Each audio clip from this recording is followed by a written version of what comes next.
রাসূল সাল্লাল্লাহু আলাইহি ওয়াসাল্লামকে জানা এবং চেনার অন্যতম মাধ্যম হতে তার জীবনী সম্পর্কে অনুসন্ধান করা সাল্লাল্লাহু আলাইহি ওয়াসাল্লাম। আমরা যত বেশি এই যে ঘুমানোর আগে, আমি অনেক সময় বলি যে আমাদের বয়োবৃদ্ধ যারা দাদি নানি আব্বা আম্মা আগে ঘুমানোর আগে গল্প শোনাইতেন, এখন তো ঘুমানোর আগে মোবাইল টিপি আমরা, গেম খেলে গেলে ঘুমাই, গান শুনে শুনে ঘুমাই, এই কার্টুন দেখে দেখে ঘুমাই। আমাদের আগের সংস্কৃতি কি ছিল? আগের সংস্কৃতি ছিল বাচ্চাদেরকে একটা গল্প শুনে ঘুম পাড়ানো। গল্পটা কি? নবীর আদর্শের একটা গল্প, ইউসুফ নবীর একটা গল্প, জাকারিয়া নবীর একটা গল্প, রাসূলুল্লাহ সাল্লাল্লাহু আলাইহি ওয়াসাল্লাম ছোটবেলার একটা গল্প। রাসূল সাল্লাল্লাহু আলাইহি ওয়াসাল্লাম কিভাবে সত্য বলতেন, জীবন গেলেও তিনি একটা মিথ্যা কথা বলেন নাই, শুধু নবুয়তের পরে না, নবুয়তের আগে বয়সে, যার কারণে সবাই ওনাকে বলতো আল আমিন।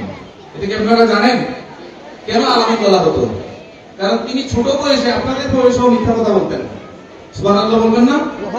আপনাদের বয়সেও তিনি মিথ্যা কথা বলতেন না, যার কারণে আরবের যারা কাফির কুফার ছিল তারাও এক বাক্যে নবী সাল্লাল্লাহু আলাইহি ওয়াসাল্লামকে বলতো আমাদের আল আমিন চিরসত্যবাদী, তার কথায় আমরা, তার সিদ্ধান্তে আমরা রাজি আছি। সুবহানাল্লাহ। পবিত্র ঈদে মিলাদুন নবী সাল্লাল্লাহু আলাইহি ওয়াসাল্লাম উদযাপন উপলক্ষে পুরস্কার বিতরণী অনুষ্ঠানের সম্মানিত সভাপতি, আমার সামনে উপস্থিত আছেন বিভিন্ন মসজিদের ইমাম ও খতিব এবং মুয়াজ্জিন সাহেব এবং ইসলামী ফাউন্ডেশনের স্যার আমাদের সামনে উপস্থিত আছেন।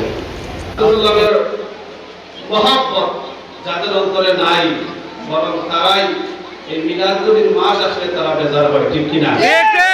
আমরা ইদানিং দেখতে পাচ্ছি আমাদের মৌলভীবাজার মডেল মসজিদে সম্মানিত ইমাম এবং খতিব গত শুক্রবারে মিলাদ শরীফ পড়েছিলেন, ঠিক কিনা?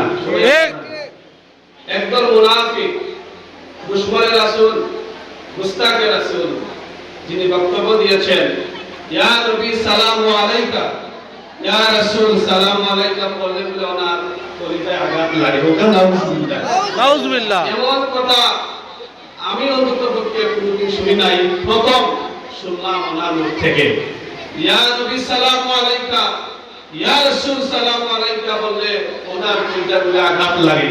আমরা মিলাদুন নবীর মাহফিল থেকে জানিয়ে দিতে চাই, যদি তোমার অন্তরে ইয়া নবী সালামু আলাইকা বলে আঘাত লাগে, ইয়া রাসূল সালামু আলাইকা বলে আঘাত লাগে, আমরা আজকে ঈদে মিলাদুন নবীর এই পুরস্কার অনুষ্ঠান থেকে মুফতি গিয়াসউদ্দিন চৌধুরী আল্লামা ফুলতলি সাহেব কুল্লা রহমাতুল্লাহি তাআলা একটি ওয়াজ করেছিলেন যে যখন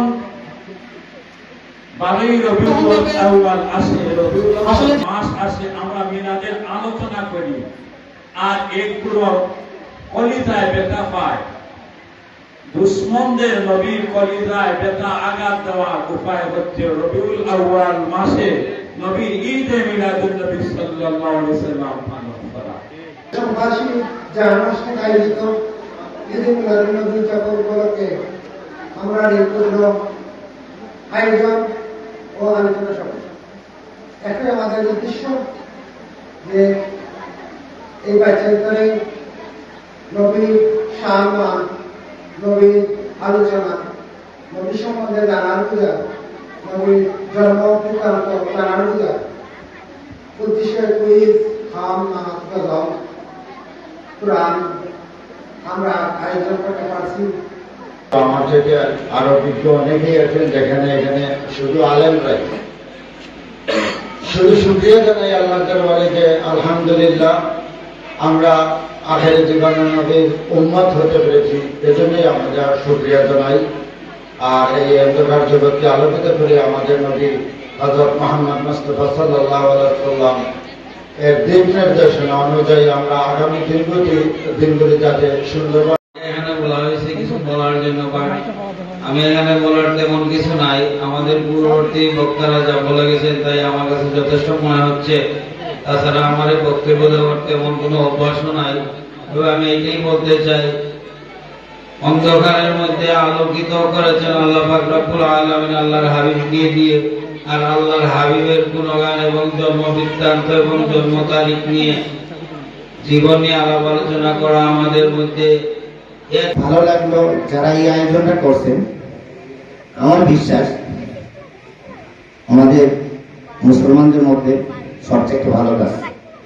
আমরা যে নামাজ পড়ি এটা আল্লাহ তাআলা কবুল করতেও পারে, নাও করতে পারে। কিন্তু একটা দুনিয়াতে যদি আমরা একটা ভালো কাজ করি, মানুষের দেখে অবশ্যই একটা ভালো কাজ। এতগুলো বাচ্চাদের মুখে আপনার হাসি পড়াইছেন, এটাও তো ভালো কাজ। আমার বিশ্বাস এটা ইনশাআল্লাহ আল্লাহ কবুল করবেন। সজাগ হইয়া প্রতিবাদ করা আরম্ভ করে তাহলে এই শ্রীমঙ্গলের জমিনও অর্থাৎ এই বাংলার জমিনও এতে ইমান থাকতে পারত না। ঠিক না? আমরা প্রিয় মুসলিম শামসুল্লাহ আল্লাহ মিলাদ, মওলুদ, মাওলিদ, ঈদে মিলাদুন নবী, ঈদে মাওলুদুন নবী, ঈদে মাওলিদুন নবী শব্দের অভিধানিক অর্থ হল শিশু জন্মকাল।